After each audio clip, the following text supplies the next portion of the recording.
E outros daquela... Mentira. Mentira. E os contos, não são só contos que você lê, né? Que você gosta de ler.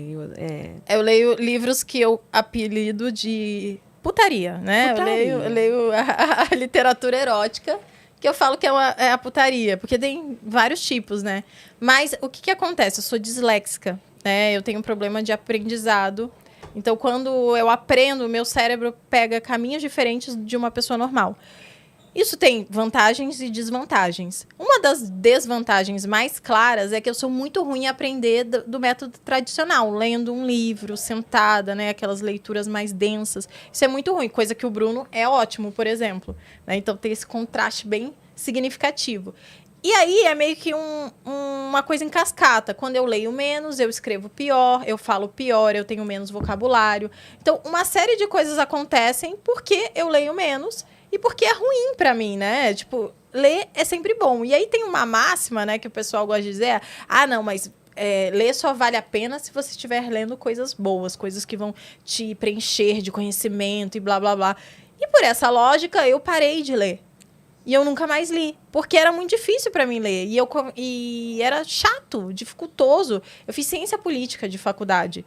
E em ciência política eu li de tudo. Eu li Rousseau, eu li tudo, né? Umas coisas muito complicadas que eu sofri para ler, né? Li muito resumo, na verdade. Mas eu era uma boa aluna. Pegava ali o espírito da coisa, era isso que importava. Mas foi muito sofrido para mim. E quando eu saí da faculdade, eu falei, não vou ler mais nada, não preciso disso mais. E passei a vida, fui parando de ler, e o Bruno só lendo mais, só lendo mais, só lendo mais. Então tinha esse contraste, e eu me sentia, de certa forma, inferior a ele, também por isso. E também porque era um efeito de cascata. E aí, quando eu descobri a dislexia, foi tipo... Falei, caramba, então esse é o problema. Né? Eu tenho essa desvantagem, vamos resolvê-la da melhor forma possível. Vou começar a ler romance. Romance é uma coisa... Como é que você descobriu? Foi num livro. Não digo que foi o diagnóstico no livro, né? Porque depois a gente procurou profissionais para isso, mas foi o start. Porque ela nunca tinha pensado que tinha um problema de aprendizagem. Eu também não sabia nada disso simplesmente. Mas dessa parte eu sou inteligente. A Malu é super inteligente, mas tinha coisas que realmente a gente olha pra trás e não faziam sentido. Por exemplo, ela escreve bem assim, a estrutura do texto, só que tinha um monte de erro muito bobo. E eu falo, nossa, como é que você não viu esse erro? E ela, poxa, eu não vi. Então ela tinha um blog na época, porque a gente começou a internet em blog. Eu com o meu de finanças, ela com um blog pra falar essa parte de lifestyle. Né? E eu falava pra ela, vai escrever pro blog, vai escrever pro blog. E ela começando a fazer vídeo em rede social, e eu falando que era perda de tempo. Até a hora que ela me mostrou que não era. Tinha umas 500 pessoas assistindo ela no Snapchat na época, e tinha uns 500 acessos no blog no mesmo dia. Só que no blog tinha 3 comentários, ela demorava um tempão pra escrever. Na rede social ela fazia um negócio com uma naturalidade, e tinha 50 pessoas rindo e chorando com ela.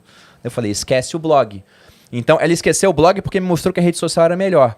Mas a gente não sabia que, na verdade, botar ela para escrever seria, naquele momento, igual eu pegar um cavalo de corrida e oprimir ele com um pesado fardo de carga, sendo que era muito melhor botar ele para correr, afinal de contas, né? Então, eu tava colocando uma pessoa hipercomunicativa, super simpática, para escrever, que era uma coisa que ela tinha desvantagem. E a gente não sabia por quê. Eu só achava, Malu lê pouco e por isso escreve mal.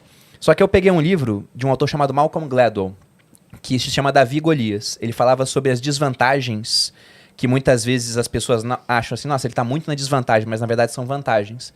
Até o próprio nome do livro, ele remete a isso. Porque quando o pessoal fala da luta do Davi, do pequeno Davi, contra o gigante Golias, o pessoal pensa, nossa, foi um milagre o Davi ter vencido.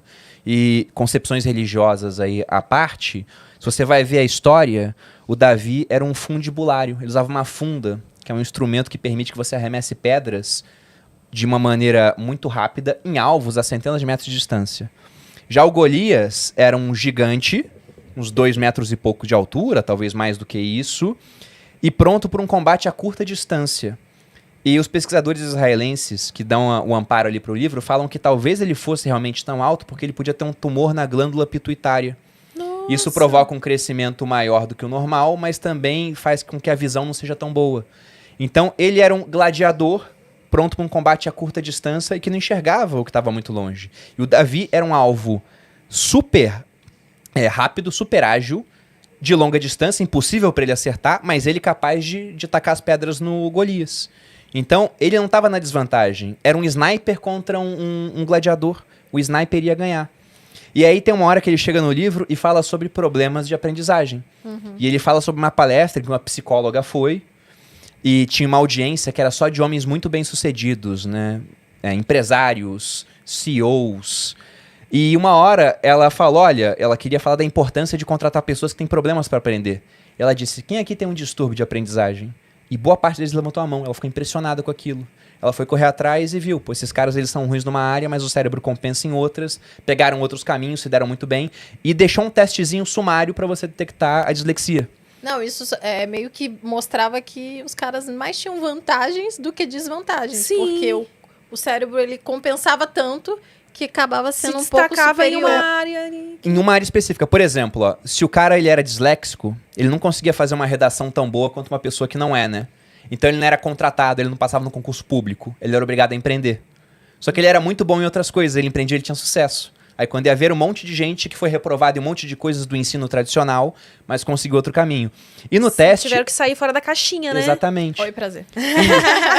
E no teste, era um teste simples, que uma criança teria facilidade em responder, mas um disléxico demoraria, teria dificuldade, demoraria vários segundos, assim, pensaria. Aí, quando eu li o que era dislexia, eu pensei, isso aqui é a Malu todinha. eu li ela ali no livro, tinha a foto dela no livro, né? Aí ela tava fora de casa, quando ela chegou, eu falei, amor, senta aqui, vou fazer um teste com você. Dela, que teste? Eu falei, vou te fazer umas perguntas rápidas e você me responde.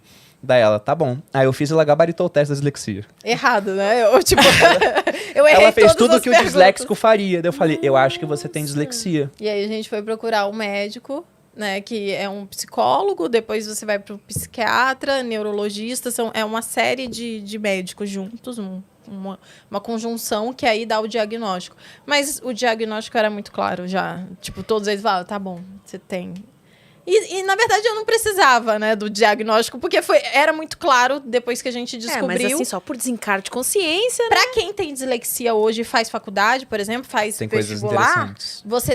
você pode ter uma pessoa para ler a prova para você. Porque a gente tem grandes dificuldades de ler e interpretar em pouco tempo. Então, uma coisa engraçada, né? Que eu nunca tinha contado pra ninguém, porque pra mim todo mundo acontecia isso. É que eu falei pro Bruno, eu nunca na minha época, foi o início daquela prova do Enem que era gigantesca, sabe? E a gente tinha acabado de mudar. E eu nunca consegui terminar de ler a prova. Eles falavam, leia a prova inteira. Tinha quantas horas mesmo pra fazer a prova? Era 6, né? 5, sei lá. Leia a prova inteira e depois você venha respondendo vai respondendo as óbvias e depois você responde as difíceis. Eu nunca cheguei no final da prova. Ela nunca leu inteira, nunca conseguiu. Nossa. E o disléxico ganha alguém pra ler ou ganha uma hora a mais. É isso. Então tem algumas coisas assim. Eu não passei numa faculdade boa, porque eu não sou boa em provas tradicionais, né? No estudo tradicional. Não é a forma que tem melhor de avaliar a minha inteligência. E eu tenho outras inteligências que são melhores do que essa mais tradicional.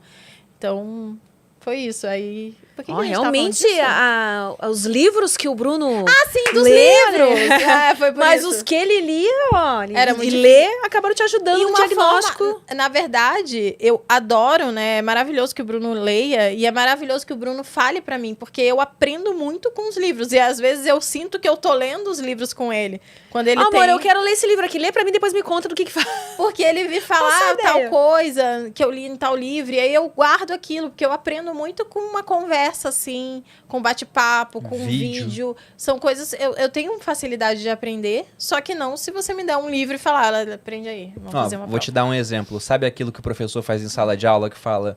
Você levanta e lê esse trecho em voz alta pra turma. Se eu obrigar a Malu a ler um trecho em voz alta e perguntar o que você leu, ela não sabe. Porque ela não tá lendo pra ela, lê pros outros e não absorve. Eu não absorvo, Entendi. eu não consigo compreender. E eu não sei como é que é na escola hoje, mas na minha época era o tempo todo assim. Eu só me Leia fugia. esse trecho aqui pra turma. E foi por isso que eu falei, putz, vou ler romances, vou ler qualquer coisa. E aí eu comecei a ler e juntou bem na época da história da descoberta sexual, não sei o quê.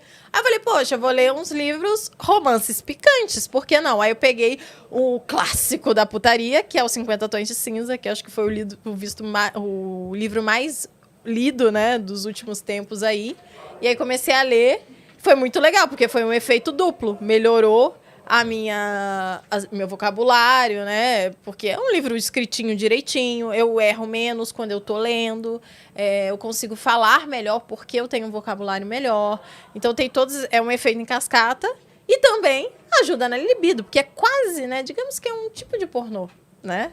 É um pornô legal, porque é um pornô feminino, porque é um romance. Obviamente, aquilo não é real. Não existe o milionário que vai te bater, te fazer um sexo gostoso. Até tem, mas já foram pegos todos, no caso. Mentira, a parte do bater, não. Você quer?